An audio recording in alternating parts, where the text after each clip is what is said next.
2026至2029年度持續進修發展計劃已推出，計劃期限由2026年7月1日至2029年6月30日，年滿15歲或以上嘅澳門居民可自動參與，資助金額上限係6000元，資助適用於本地及外地高等教育課程同持續教育課程，證照考試。報讀本地一般持續教育課程，課程費用直接從個人進修賬戶中扣除。為提升資助運用效益，報讀時會同時扣除課程費用嘅50%作為保證金，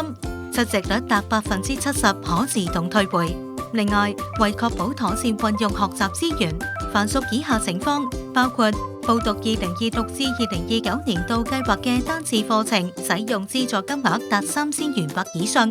曾以資助報讀2026至2029年度計劃內嘅任一課程嘅出席率低於30%，2023至2026年度計劃嘅整體出席率低於30%，不履行特定義務，居民需先支付後申請，出席率達70%可申請發放資助。